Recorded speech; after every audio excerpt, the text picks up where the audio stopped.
In today's video, I'm going to teach you how to navigate Jira to create a child work item effectively. Whether you're managing several complex tasks or simply want to organize your workload better, knowing how to use Jira efficiently is a vital skill. So let's dive into it and break it down step by step to ensure you're comfortable and confident in your abilities.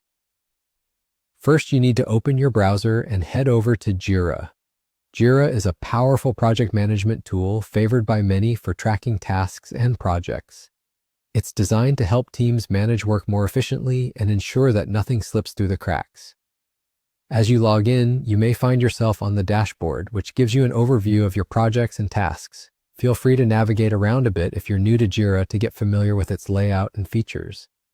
Once you're logged in and comfortable, navigate to your projects. This area is where all the tasks associated with your projects are listed. Here you can get a glimpse of everything that's currently underway, tasks pending review, and what might need your attention. Click on the specific task you want to build on. This is the task under which your new child work item will be created. This main task might be a big project or an ongoing assignment and serves as the umbrella under which you'll structure your smaller tasks or subtasks. Now comes the exciting part, creating the child work item. Look for the plus icon, which you should find on the task interface. Clicking on this will reveal a drop-down menu. Select Create Child Work Item from the list. This function allows you to break down your main task into smaller, more manageable pieces. It's like planting seeds that will grow into fruitful completions within your projects.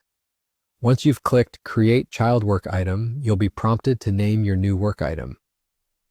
Here's a quick tip. Use a name that is clear and descriptive. This will not only help you, but also any team members who may be collaborating with you. A good name ensures there's no confusion about what the subtask involves. After all, clarity is key to effective project management. And just like that, your new child work item is created. It will now appear nested under the main task, providing a visual representation of hierarchy and structure within your project. This setup not only helps in tracking progress, but also makes delegating tasks simpler. To wrap it up, once your child work item is created, you can assign it to team members, set deadlines, and add descriptions or checklists to specify the work needed. This level of organization keeps everyone on the same page and optimizes your workflow. Thank you for watching. Remember, becoming proficient in tools like Jira can greatly enhance your productivity, allowing you to manage bigger tasks more efficiently. So keep practicing and exploring what it can do for you and your projects. See you in the next video.